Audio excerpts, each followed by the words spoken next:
Hello, everyone. I see participants are coming in. This is great.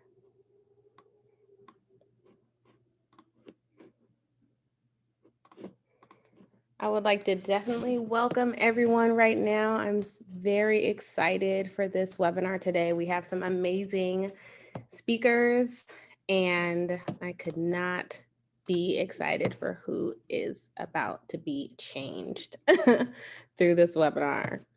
So let me get this screen shared. Uh-oh. Okay, there we go. The screen is shared.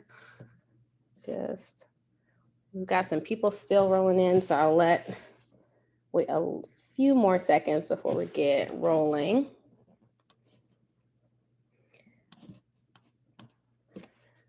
So welcome everyone. My name is Francesca Henderson. I am the math educator in residence at Just Equations, and it is my extreme honor to welcome everyone today to our Social Justice Math in Action webinar.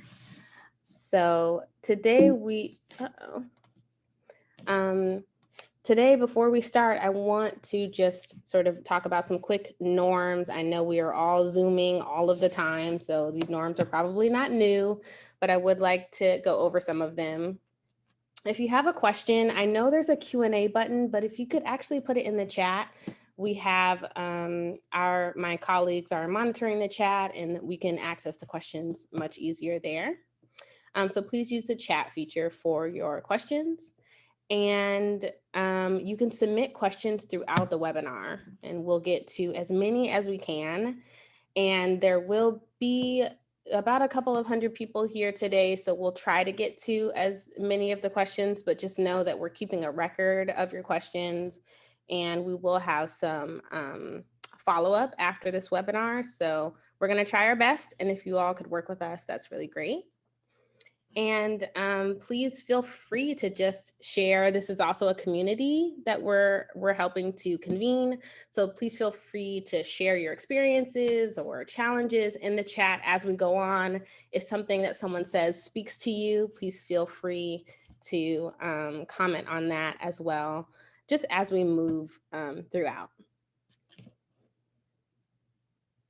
And if you're live tweeting or anything along those lines, also feel free to do that. So we have three goals for today. So what I've already sort of talked about is we're going to expand our awareness of different approaches of social justice math. What I've learned over this time of engaging with SJ Math is that a lot of people are doing it in a lot of different places, sometimes siloed, sometimes together. So this is just an opportunity for us to share sort of some examples of what it looks like. And then to build a common conversation. So circling back to the sort of put in the chat if you have experiences or you feel connected to something, please feel free to write in the chat, because we are trying to help develop that common conversation about how SJ Math, which I will refer to as SJ Math, contributes to equity, educational equity. And then last, our goal for today is really to highlight ways to advance the implementation of social justice math, not only in K through 12, but in higher education. So if you're hearing something or something speaks to you today, please feel free to think about, how does this apply to my practice? How does this apply in my context? And those are very good questions to sort of keep the conversation moving. So we will do a quick introduction of Just Equations from our director, Pamela Birdman. We have wonderful speakers, three major projects that'll be highlighted, and Dr. Staley will speak first. Then we have Dr. Way, Dr. Malik, Dr. Coates will speak next. And then we have Mele Sato, and then we'll share some resources at the very end. So this will be a packed hour, but it'll be a powerful hour. So I'm hoping that everyone gets a lot out of this. So before we get knee deep into Just Equations, I'm gonna kick it to Pamela Birdman right now. She's gonna tell us a little bit about Just Equations. Well, thank you, Frances, and welcome everyone. We have a great crowd. I'm trying to monitor everyone's names in the chat.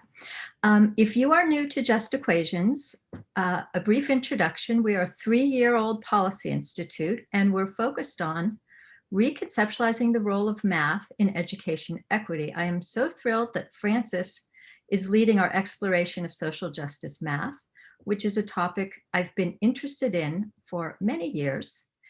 So how does this topic fit into our work?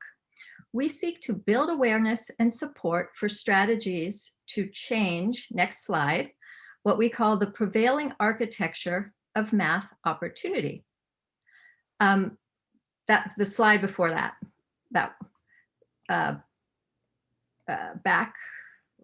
There we go. Prevailing architecture of math opportunity. One more. Next slide. This architecture is grounded in misconceptions about what it means to do math and who can do math. And then it's scaffolded by existing inequities like differential access to educational resources, as well as the impact of bias and stereotype threat, which we know fall hardest on students of color and low-income students. And then it is like reinforced by the way we use math to confer pedigree and preserve privilege. Now, how we think about changing this architecture is on the next slide. There's these 4 equity dimensions. On the practice side, there's the content of math courses, there's instructional approaches, and then there's how we assess or measure math learning. These practices we think of as sort of braided together, and they are informed by math readiness policies and structures. At Just Equations, we focus on 3 policy areas, which you can see on the next slide. There's high school math pathway redesigns to ensure all students have the quantitative foundation for college success.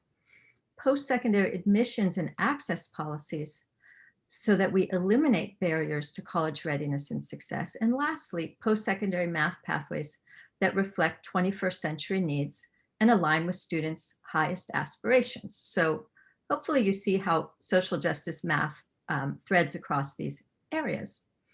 And I think now Frances is going to call on our co-sponsors. Yes, thank you so much, Pam, for speaking a little bit about Just Equations.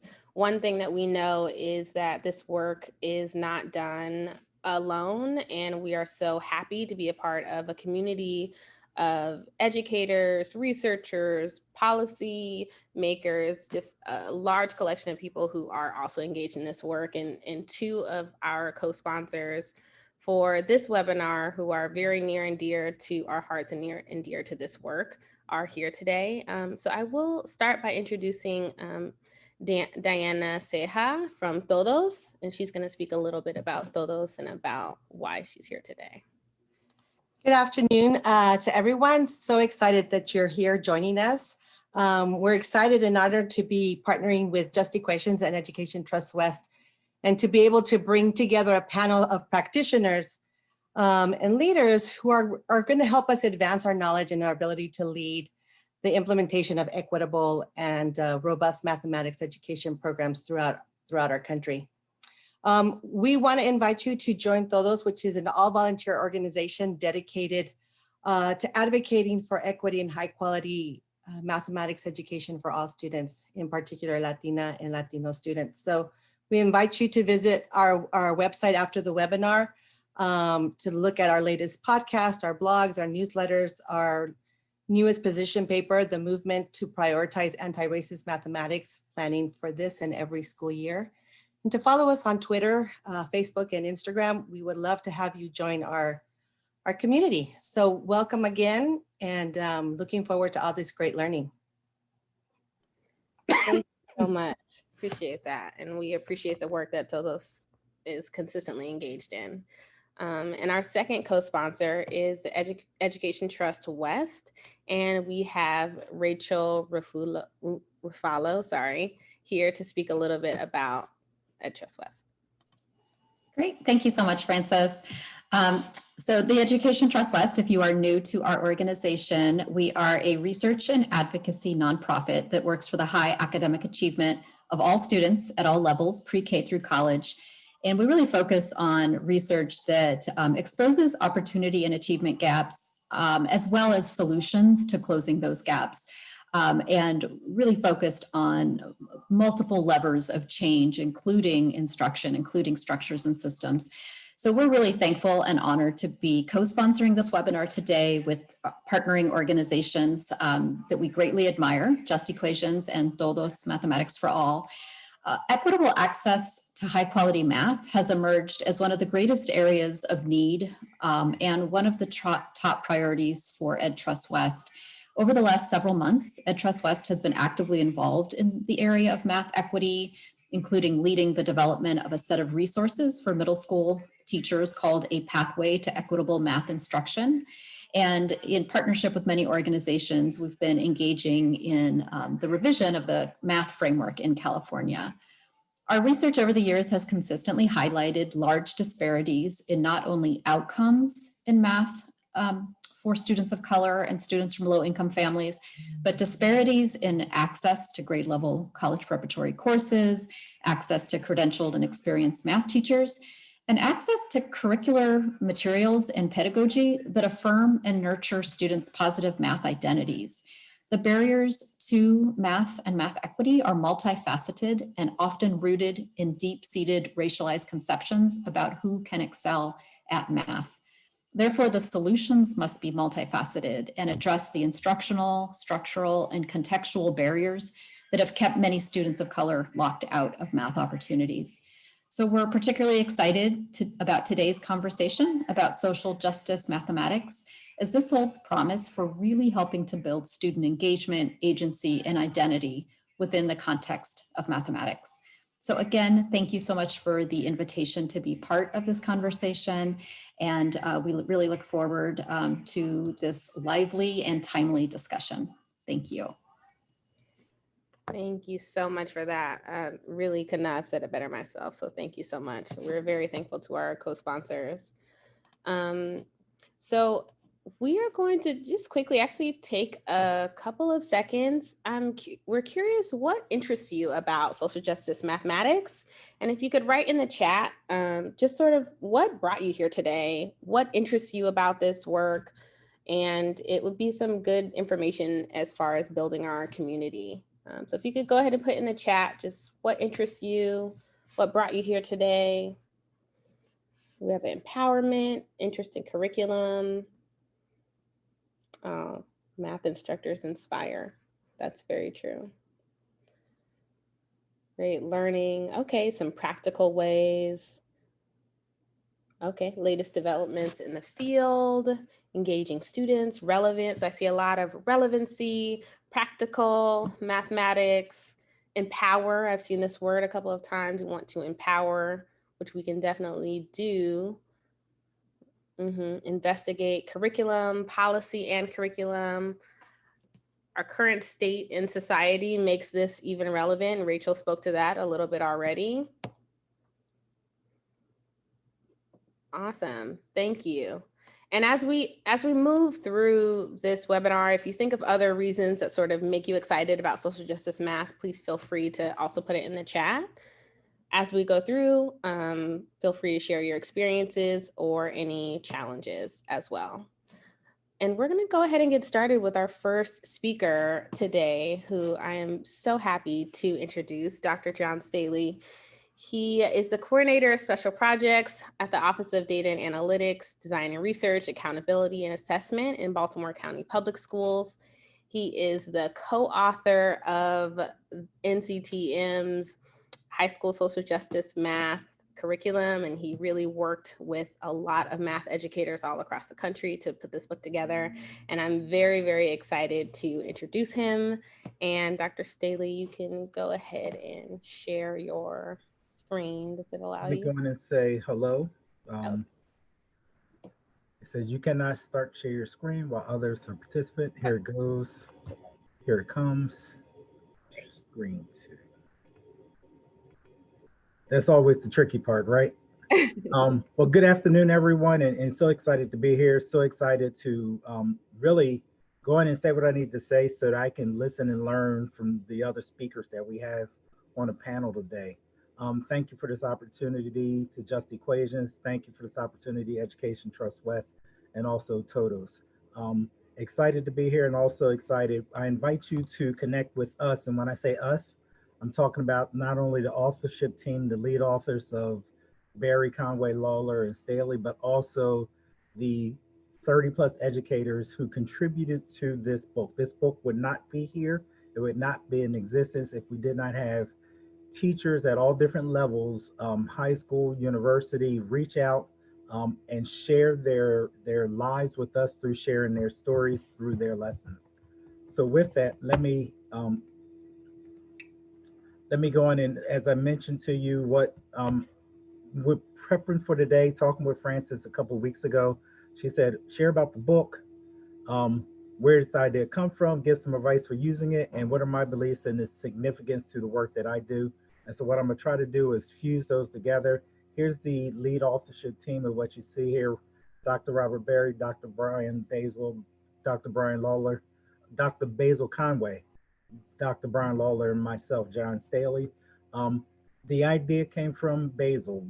Basil sat the four of us down or invited us. It was probably 3, 4 years ago.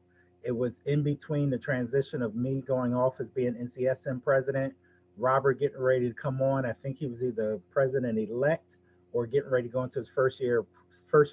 He was going into his first year of presidency as NCTM president.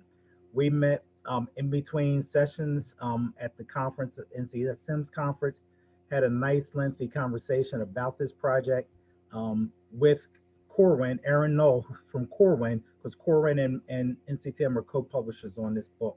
And then from that came the book. What we did know from the beginning and what we put out from the beginning is that we weren't going to try to write these lessons and tell these stories of the classroom. We needed that from educators, from those who were in the classroom, those who were working closely with teachers. So that's sort of what we did and what we attempted to do as we wrote the book that you see the cover of here. Um, when I think about the significance of this work to me, and I think about why this is important to me and what really gets at the heart of my beliefs, it goes back to my why. And so my why is my granddaughter now, my granddaughter Bevelyn. I share her anytime I have an opportunity, and I share this because of a couple of key pieces. One, as you look at her, you see a couple of things. She's an African American, that's one thing. You also see she's a female. That's the second thing for you to think about. Some other things that you might not see and you can't tell from her picture, but you can't tell that she lives with um, her mother and the rest of her sisters, and she's in a low economic status. In a situation, she would be considered a student in our district that is a free and reduced meals or free and reduced lunch, but she has a low social economic status as far as the school system goes. And a couple of summers ago, unfortunately, they were declared homeless as a family. So she went through that school year as also being a homeless student. So when you think about your students that show up, when I think about Bevelyn and I think about the path of what I want for her in mathematics and the impact of mathematics in her world, I think about all of the different experiences that will happen. I also think about how I can advocate for her. I want you to think, those sitting in the audience, who are you advocating for? Some of you are advocating for your own children, your grandchildren, your relatives, friends, close friends, children. Some of you advocate for all of your students that step into your classroom. I want you also to think about that student or two who might not have somebody that's in that position to advocate for them, because they all need somebody. What you see on the side is a quote that gets at what we put in the book around this teaching math for social justice. It's not just about the lessons. It's not just about the instructional practices that show up in the classroom. It's not just about relationships, and it's not just about goals to develop. It's about all of those put together. And so when you think about teaching math for social justice, you need to think about not only the lessons that you can put in front of students, but everything else that you see listed here. The structure of the book, real quick: 4 chapters. Front chapters help give you a little bit of background of social justice, some stuff to prep for the classroom, some instructional tools to think about, and then a structure to help you think through teaching the math lessons that are contained in the book. When you think about social justice, here's some things that we thought about as we we're putting this work together, about how contribution to the rights of each and every person in society through access, participation, empowerment, and human rights, the importance of that. And really delving in and thinking about that from a perspective, because remember, here we are math guys, right? Putting this together, thinking through this, and embedding social justice into the math classroom. The social justice standards and the work from teaching tolerance really helped inform our thinking around some of this work because they helped us think deeper and deeper our understanding and awareness for our students around identity, diversity, justice, and the real part of a big thread of our lessons, this part of action. With a social justice lesson, we said some kind of action, some kind of public product had to be a part of the work. When you think about teaching math for social justice, so now how do you take the concept of social justice and integrate that into the classroom, but still make sure that you are true and have the mathematics that is front and centered in the center of a part of your lesson, a part of the teaching, a part of the teaching experiences. So when you think about what teaching math for social justice helps do, I'm not going to read through all of them, and you'll have access to the slides, I believe. And if not, you can email me and I can get them to you. But how does it help you build an informed society? How does this help empower your students to confront and solve real world challenges they face? When you think about how we can utilize teaching math for social justice to broaden the purposes of learning in mathematics, what we have here is some purposes that are sort of been teased out and I guess you could say accented and elevated by NCTM's Catalyzing Change series, which began with their high school version. So you see the deep mathematical understandings and you see this part about expanding professional opportunities. But look at these last two bullets closely and think through how do we help students understand and critique their world?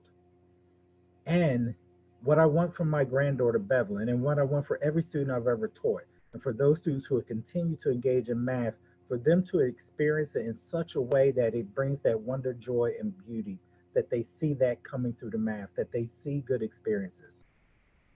We also put in the front of the book, in those first couple of chapters, this foundational document to show how teaching mathematics for social justice is based off of these foundational, equitable based instructional types of practices. And so this little diagram comes from Pisha, who presented at NCTM San Diego conference about in 2019. And what I encourage you to do, so how might I encourage you to use the book? I would encourage you to use the book, and if you need to step back and think about and learn about some of these instructional practices, these equity-based frameworks, go in and read about them, because what they will do, what we talk about in the book and we introduce, we don't spend a whole lot of time on that because we knew the heart of the book is the lessons. But as you look through each one of these frameworks, look at how they play a role in building and developing students' identity, building and developing and promoting students' sense of agency, addressing and helping support student engagement and student empowerment. So what I encourage you to do is, if this is your space and you're thinking, man, I'm new to this work, or I've just begun this work, I need to know a little bit more about the educational, the equitable frameworks that sit up underneath of it. I encourage you to go on and read this part of the book, but I also encourage you to look at some of the core resources that we cited. Now, these aren't the end all, the be all, and all of them, but these are some core ones that as we sat around, the four of us, thinking through, what resource would you point somebody to? What resource would you want somebody to read?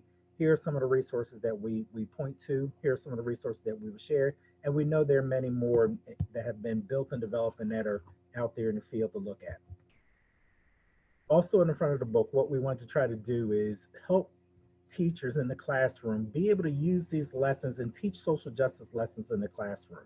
So when you're thinking about teaching a social justice lesson in the classroom, there are some key things we want you to consider. And what you see there are things that deal with everything around content, around context, around when you teach the lessons, and about how you might go about teaching these lessons. And so in the back of your mind and what at the forefront, what you need to think about is some key questions like, what is my purpose for including the social justice topic as part of the lesson? What do I know about how this topic intersects with local concerns and interests? How might this topic be received in my local setting? Who is on my team of allies ready to support me? How does the social justice mathematics lesson contribute to building my students' identity and their sense of agency? So some things for you to think about before you're even ready to go stand the lesson up in the classroom to teach about social justice, about a social injustice that might happen that you want your students to explore and engage in. A framework that we've laid out in the book just to help guide the work around the social justice math lesson is based off of NC. The foundational part is the equitable mathematics teaching practices. And so those equitable mathematics teaching practices are based off of two core documents, several core documents. The first one being the impact of identity in K-8 mathematics, rethinking equity-based practices, where in this book, the authors lay out 5 equity-based math teaching practices that we need to think about when we think about doing the work of in our classroom. This is before you're even thinking about teaching a topic that relates to social justice, but how do you help build and develop the foundation in the classroom? What you see partnered with it is NCTM's math teaching practices. So those 8 math teaching practices, which came out in Principles to Action, and then the Take an Action series are coupled together. And when you put these together and partner these together, you get at the foundational equitable teaching practices that we set as the foundation of our social justice math lesson framework. What you then see is that we want an authentic, challenging social mathematical question or concern to lead the work that the students are going to be doing. The next part, social and mathematical understanding, investigation, and reflection. Those 3 circles is that integrated part of how that lesson builds and develops to help build student understanding. And we end our social justice math lessons with an action or product, public product. The heart of our book, the social justice mathematics lessons. And what you see in the math lessons are we have lessons that address each of the main domains, 22 plus lessons by, like I said, 30 educators. And every time I have a chance, I want to thank them for their work, for sharing their work, for trusting us to share their work and to help tell their story. So these are just some samples of the lessons that are up there. Everything from Are You a Citizen in 2020 Census, Healthy Food and Food Desert and working with that, Children at the Border. And then also this last one that I want to mention is the one called Listen to Glisten. I also mention this one is because this is the one lesson that Corwin has published and is up there for public use and publics to download that whole lesson so that you can pull that lesson down and see just a sample of the rest of the lessons that sit within the book. And then the third part of the book really gets at this part where we get to hear the author's voice because we get advice from the field, advice from the authors that have written the lessons. And this part about helping people create their own math lessons, their own social justice math lessons. So with that, when you think about creating your own social justice lessons, we sort of lay out 7 steps for you to think about. This first part is really about not only learning about relevant social injustices, but learning about your students. And as you learn about your students, you get to get these generative themes that come up from your students that you can then bring into the classroom. Identify your goals, establishing your goals, really making sure that you identify mathematics at the core of the lesson you're going to teach, developing and creating a social justice question for the lesson. But if the topic came from your student, it might have come with a question. So you can now place your students' questions at the center of your math lessons, and then a plan for reflection and action. So as you think through it, there's some resources that I just want to point you to, and I'm going to wrap up and then take questions. The teaching tolerance standards and some of the other resources that they put up there, they have resources that go across the grades when you talk about the standards and thinking about them. When you think about discourse in the classroom, many of us in the math classroom are comfortable with mathematical discourse and talking about math related, math direct topics. But when you start talking about topics that stem and step outside of your comfort zone, what's the work that you need to do? This resource, Fostering Civil Discourse by Facing History and Ourselves, is an excellent resource. They sort of give you a guidance in it of how to help you, the individual teacher or those supporting teachers, begin. And they give you some steps that you might want to think about and go to in reference. Another set of resources I want to point you to, and I'm going to highlight the ones in the center real quick and just mention them because Todos this summer published a set of resources that really continue to push in on social justice and mathematics and take it to the next level. The initial paper, The Movement to Prioritize Anti-Racist Mathematics, Planning for This and Every school year comes from and is based off of and continues the conversation that started with the first paper that was co-produced by co-published by NCTM and TOTOS, Mathematics Education Through the Lens of Social Justice, Acknowledgement, Actions, and Accountability. But what TOTOS has done, so if I'm a teacher and I'm thinking about this social justice in the classroom, not only just bringing a topic in, because that's something I want you to hold off on if you haven't built and developed an environment where this would be ready for you to use and go do. I want you to go study some of these TOTOS, the supporting documents that go along with that paper they put out this summer, because they will help you think about just how you engage with your students, how you engage with your parents. So they have recommendations in there for teachers, for building administrators, and for how you engage with your students and teachers. The other paper that you also see up here is the Benjamin Banneker paper that looks at a social justice curriculum. And in there, they tease out this whole part about social justice for, social justice about, and social justice with. And so when you think about the concept of about, that's teaching these topics. That's teaching a social justice lesson. When you think about with, that's how do you go about your instructional practices, your relationships, and how you go work with kids. And when you think about for, that's how do you go about establishing the goals of social justice, and these goals really to help develop positive social culture and mathematical identities of your students, and really helping their students be authors, actors, and doers of mathematics. So not only are they doers, but they critically think as doers of mathematics. I'm going to pause and stop right there. And I'm going to say, Francis, any questions, anything I need to circle back on or follow up on? Thank you so much, Dr. Staley. I appreciate that. And I know, we are short on time, but there are a few questions. There's one about if there will be resources for middle school students, or if you think that this book can be used for middle school. This book can be used for middle school for some of the topics, some of the learning around it. But what Corwin has done is they now have authorship teams that are working on a middle school version of the book, a upper elementary version of the book, and a early childhood version of the book. So within a year or so, give or take time frame, you will see 3 more books come out that go along to complete this part of the series. And I say the part of the series because this is the secondary part of the series. So you will see more books out for resources that help at the different levels. Awesome. And there is someone who's curious if you have any thoughts about using this book to support students who have been formerly incarcerated. Using the what? Supporting students who have been formerly incarcerated. Have you seen any resources on that, or do you feel like this book is a good resource for that? I haven't seen any specific resources, but what I will share is a personal, local, and immediate, my experience. Um, I started off my teaching career in a juvenile correctional facility. So I started off working with juveniles from between the ages of 12 and 18. And what I would offer to you to have you think about, if you were going to use this resource in the classroom with them, there are lessons and topics in here that they would have interest to. What I would do is use this to help you think about how you might shape and structure your lessons to help bring some topics into the classroom. And what I would encourage you to do is think about how are you building and developing your relationships with your students and that environment so their voice is heard.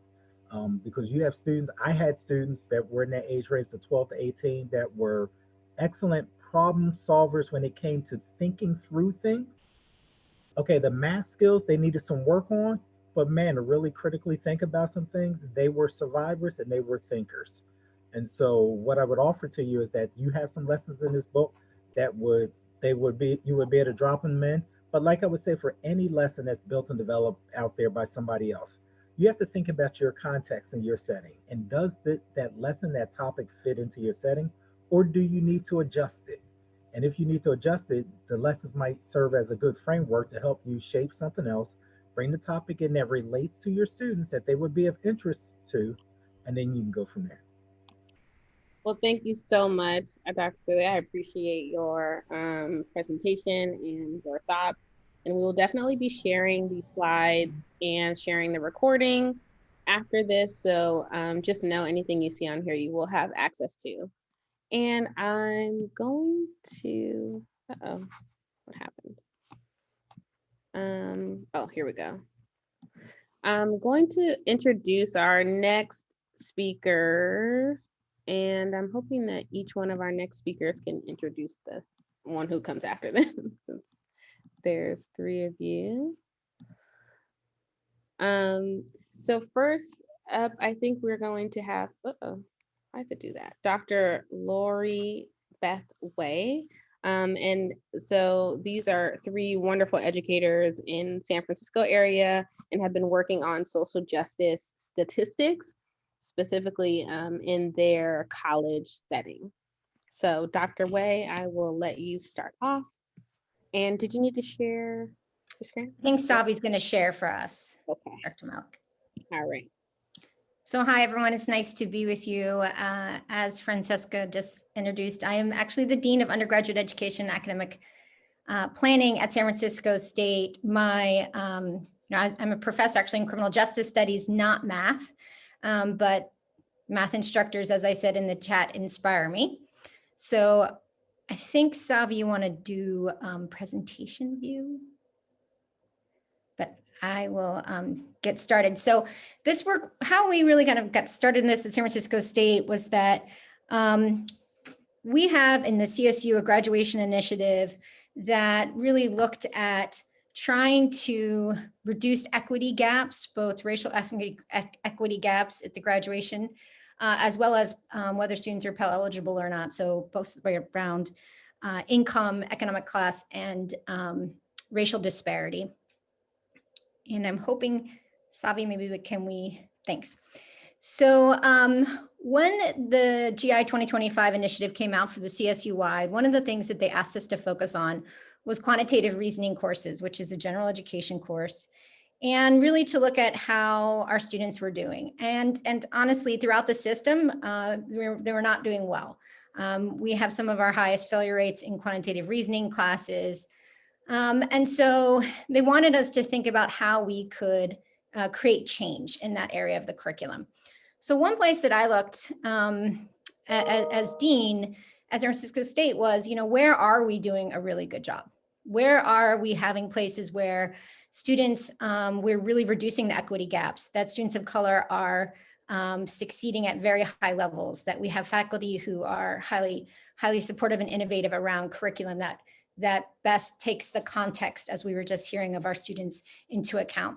And that was Metro, the Metro College Success Program, which is currently in Division of Undergraduate Education and Academic Planning. So I knew them very well and their work. And one of the things I noticed, we have lots of folks who are like some principals with us today and people from nonprofits.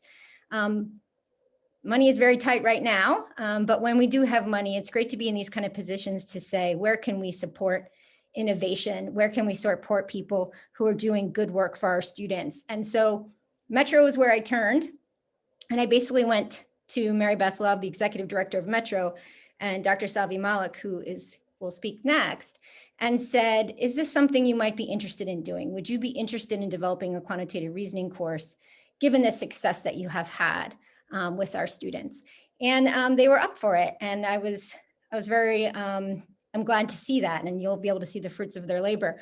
But I also should say that when I started down that path, this was probably now 2016 or 2017, I didn't know much about quantitative reasoning at a general education level or about the work of the math department. And I have had the very great advantage of being able to get to know our math educators. And so through this, within the math department, Serkan Hostin, Eric Su, Kim Seashore, and Shandy Hauk, who I haven't even had a chance to meet yet, but is new to San Francisco State, have also been doing things, have been innovating in the math department as well. And so my last bullet here is that we've seen a convergence of approaches on our campus and a real focus on how do we best serve all of our students? How do we reduce our equity gaps? And that has been a very serious shared value that I think that we have not only in Metro, but also with our math instructors who we admire very much. So I will now turn it over to Dr. Malik. Thank you so much, Lori Beth. So I'm going to talk a little bit about how we got these courses off the ground. And as Lori Beth mentioned, it really was a convergence of approaches and a cross-sector collaboration. So the Metro College Success Program exists within the City College of San Francisco and also at San Francisco State University. And we have amazing folks at the high school, community college, and four-year university level that got together, people like Lisa Bates, Ramona Coates, who you'll hear from in just a few minutes, John Kim at San Francisco State, Hal Huntsman at City College, and we had a high school educator, Jennifer Flores, work with us to really think about how do we make sure that this class meets the needs of our students, but also has a real deep, takes a deep dive into social justice. We've got 3 faculty who are teaching it now as well. And one of the things that we really pushed in the beginning was that this class met the math standards in statistics. And I have to really give a whole lot of credit to our department chair at the time, Sirkan Hostin in math, who worked really closely with us to help us make sure that what we were teaching was the statistics standards in the math department. And I'll just say a little bit more about why that was such an important equity issue for us. The Metro College Success Program serves primarily underrepresented, low income, and first generation students in the college setting. And so for us, it wasn't enough to just say, we're going to create a new class that's a social justice math class. We really wanted to make sure it was a class that met the math standards, because that was our equity focus. Our students can do powerful math. They do powerful math. And there was no question in the minds of anyone working with us that our students were getting the math skills they needed to do upper level statistics later on, should they choose to go that direction. So it was a really, again, core value of ours, both at San Francisco State, but also within our work, to try and make sure that this class met statistics standards and met the quantitative reasoning, the highest level of quantitative reasoning requirements at the university. The third bullet says that class architects are actually currently still teaching our class, and I think that really matters. I think Dr. Staley really referenced this in his presentation. What you're talking about is real life relevant curriculum that moves. And so, you know, we can do work within a context, but as things come up, the election just happened, as Black men are getting disproportionately shot by police, these issues become the core issues, the central issues in our math classes. And so every semester it's going to look different. It's not a curriculum that's static at all. So folks that started to build our curriculum, every semester we're really moving and changing. And I'll say that having that continuity has been really vital for our faculty and our students, because as we move to remote learning this semester for the first time, they've got a deep sense of the content, and now they're trying to figure out how to teach that same content online. So just to honor the work that all of the collaborators really did on this project, it's made an innovative course that really looks different from semester to semester. And so as you can see, our final goal is really just to make sure that we're teaching statistics. That is the core of the class, through a relevant social justice lens every semester. I'd like to turn it over now to Dr. Ramona Coates, who has been one of the original architects of the class and actually continues to teach with us in Metro, to tell you a little bit more and to show you some examples of some of the work that she has done in her class. So I'll turn it over to Ramona. Thank you, and good afternoon, everyone. Absolutely what Dr. Malik has said about what we do in our classroom is our student is central to that process. And I want to add to all the descriptors that you've put in the chat, that I'm going to add to agency and to empowerment and student engagement, I'm going to add ownership, because when students come out of our classes, especially these AU classes, they own the material, they own how to do the math and how to apply it, how to apply the statistics by time they get through the course. But they walk in terrified and afraid of doing math and believing that they can't do math. And I talk to them from my own math experiences of being told that I wasn't smart enough to get it. So I make it my duty to tell them that they're smart enough to get it, because half the battle is the anxiety that they have about math when they walk into our courses. And so my goal is, in the midst of teaching statistics, that they'll start dreaming in statistics and that they'll end up owning it. And they don't believe me, but by the time they finish the course, they do. And this is why they do. Number one, I use I and we statements that I got from my colleagues using the social justice pedagogy tool, which allows you to create your syllabus in a way that is social justice minded, that includes diverse voices, and that makes students feel welcomed and see themselves in the syllabus actually, and see that they can do the math, and they will be empowered in the process. And as I'm working through the syllabus, by the time I get them through the syllabus and I start using the content, I use examples that they can relate to. For probability, I use cakes and pies, and sometimes students want me to use fruit, and I said, okay, I'll use watermelon, I'll use pineapple, but cakes and pies are the ones that get them interested, because now when they sit down for the holiday and they see a cake and a pie, I can guarantee they'll see probability.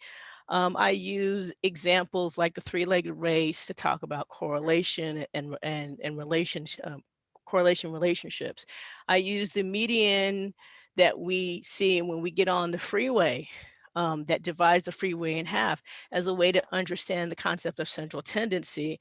And then when I start to use those examples, when I apply the concepts, then I start to go even further. So we just had an election, and we talk about the election outcome and then percentages, and students get to look at that. They find examples using their phone, because I know we're virtual, but they're still using their phone, and they'll go into breakout rooms, look up examples, talk to each other about it, and then come back and talk to each other as a whole group.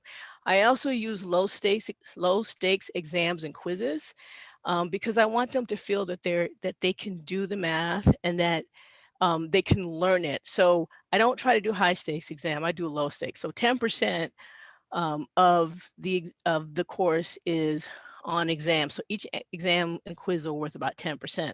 The higher percentage, like 15%, goes towards the homework.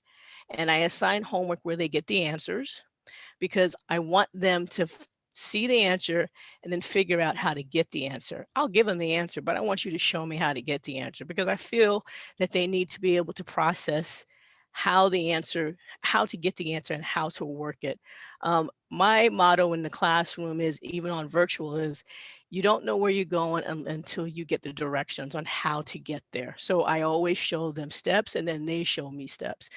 The other high stake assignment, which is at most 15%, is the group project, as well as some of the article assignments. Now, the article assignments are 10%, and they get to look at anti-racist versus racist research. We look at Black Lives Matter, the birth of that. We look at mapping police violence. We look at the Flint, Michigan water crisis, the air quality, and I'm checking my notes here, the Monsanto weed killer stereotype threat, and mathematics when it comes to how women are stereotyped, food insecurity, and the Tuskegee experiment. And we talk about all these things, and we look through, and students look at the statistics in some of these, as well as understanding what's happening in these articles that we read. And then I have them go out and find their own examples and bring it to the table. Now, this all leads up to the biggest assignment, which is the virtual gallery walk. It's a group project and you can change the slide for me, Savi, on any social topic, justice topic that they choose. They have a choice of working in groups or working individually. And I give them a set of questions that they're going to answer. They're going to summarize, and they're going to find the data that relates to their topic. And this is the key. They all can't do the same topic. They all can't do the same subject under the topic. So if they want to do COVID-19, then they have to look at it from a different vantage point. So that way you get a variety of projects from students. And so because we're virtual or because we're remote, they will post it on a Google slide, and that's their final. And then at the end, at the day of the final, when they post it, we all go through and do a gallery walk, and they have a little sheet where they get to evaluate what they see and give give their reflections. They can give it as a group, but some reflections I'm going to ask them to give to me directly, so no one feels like they're being negatively evaluated. But they have these discussions with each other as they look through the slides, and you can show the next one. And they do a much better, fancier job than I do, even in my own slides that I present for the class. This was when we were in face-to-face, and students did a slide in front of the classroom. They started with this slide because I'm telling you, they're real creative. Our students are brilliant. And then you can show the last one, please. And so just to show you what it looks like in the classroom, they get to the point where they understand the stats, that they get comfortable enough to teach it to the class. So here are some of my students. And so all I want to say is that by the time they leave the class, they not only have agency, they not only have empowerment, but they have ownership. And they get to the more sophisticated statistics analyses and wonder why it got easier. It feels hard in the beginning because we're putting the foundation together, but by the time they get to things like correlation, ANOVA, and hypothesis testing, they get excited, and yes, they do dream in statistics. They tell me all the time. They send me emails, or they tell me in class, and they do. And at this age, they're doing a lot of chat texting, because now the new texting is in chat. They sometimes don't want to have to verbally say anything. But I have to say that when we have them in mind and we make it relevant and make it reality pedagogy, not just relevant pedagogy, reality pedagogy with a social justice framework, our students leave empowered. Thanks.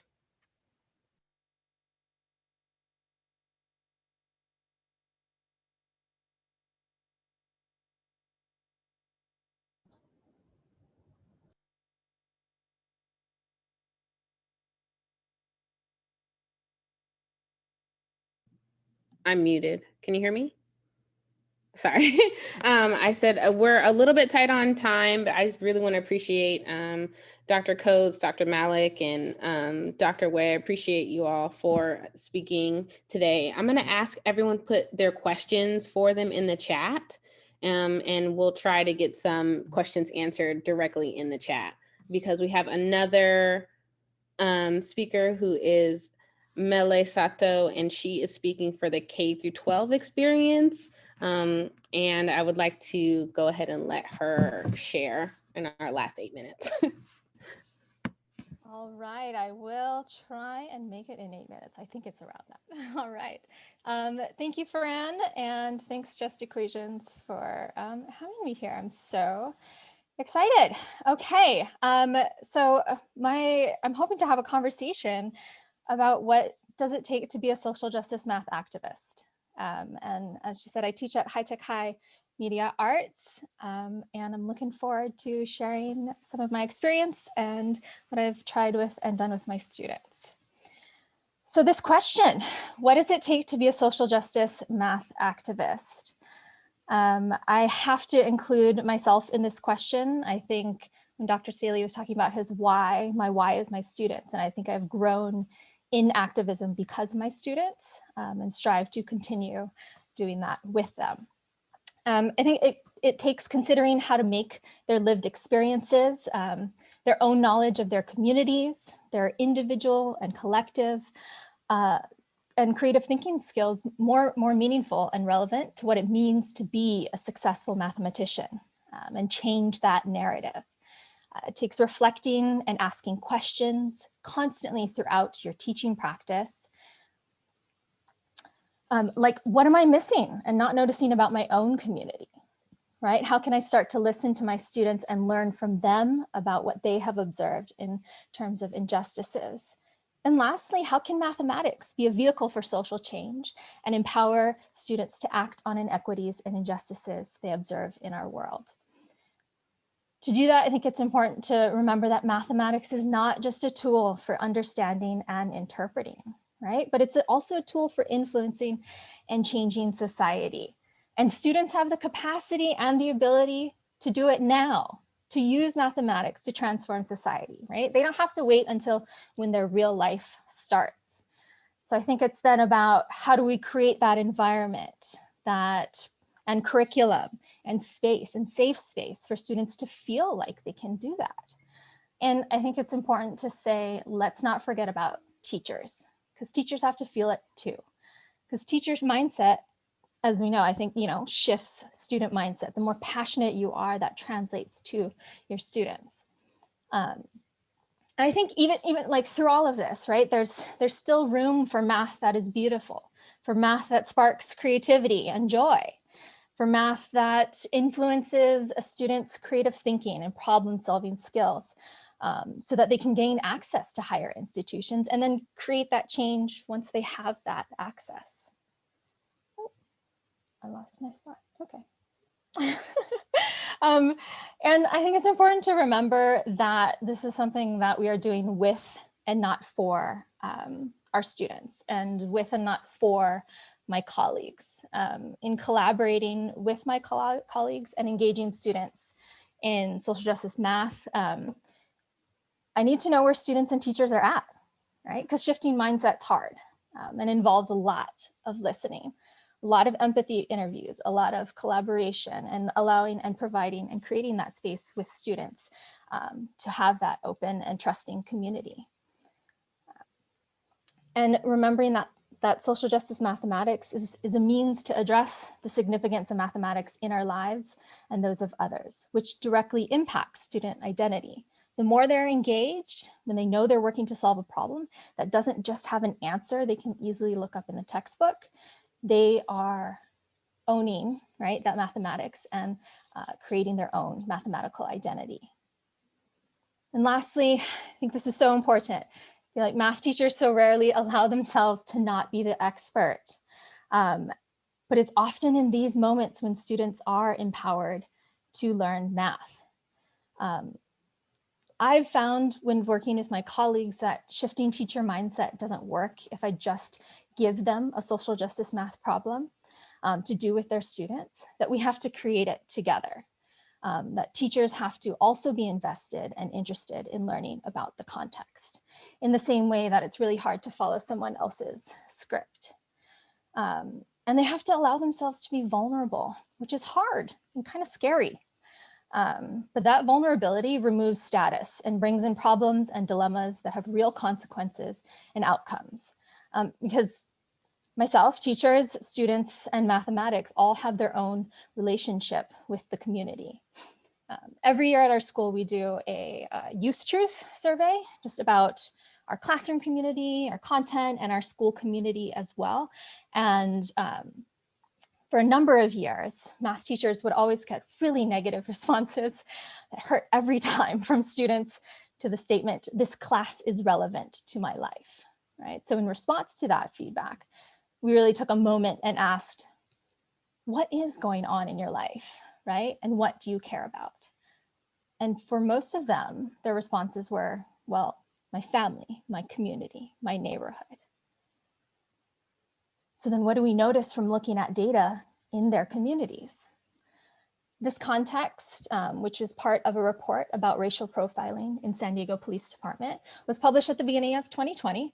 I totally heard about it on the radio and then in the news. And it's important because it not only impacts teachers, but students as well. And it necessitates mathematics in order to interpret it, right? This context provides opportunities for connection, for students to connect with their communities, for teachers to connect with students, for deeper meaning, authentic learning, and personalization of content, right? Education in the traditional sense it's a privilege we already have as teachers in our community.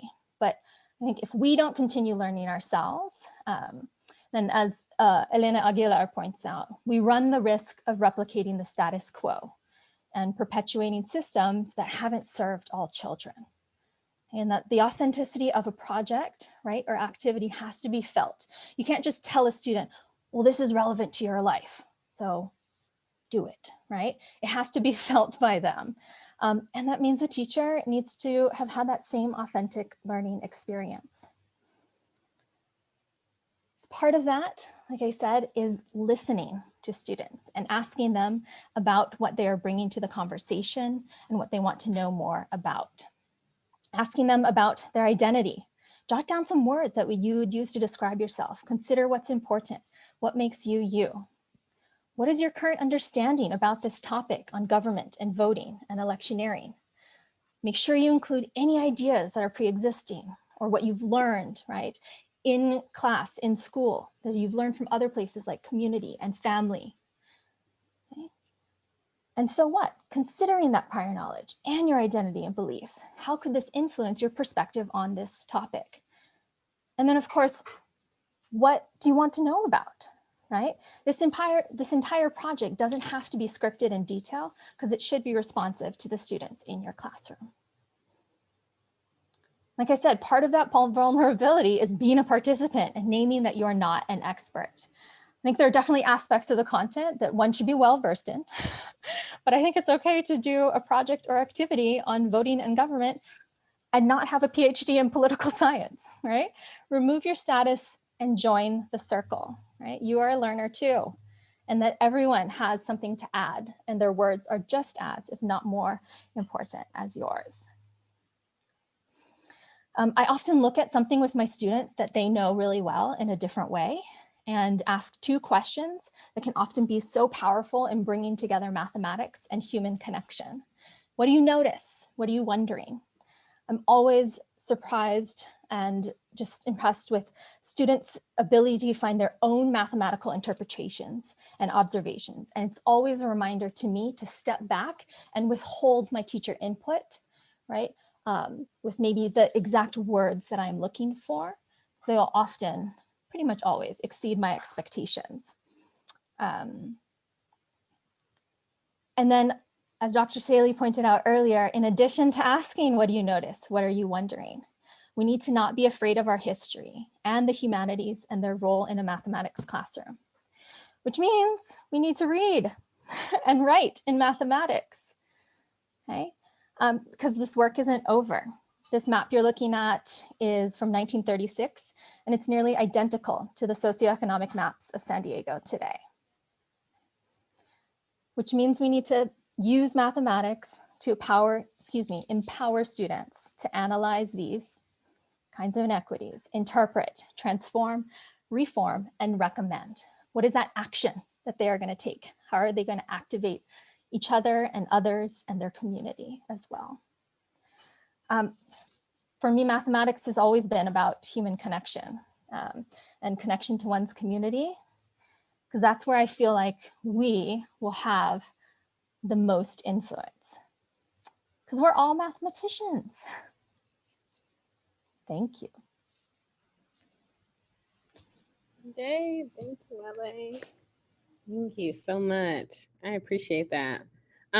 Please, I'm going to encourage everyone to continue to put questions in the chat, especially specifically from LA, if you have questions about instituting social justice math in a high school setting.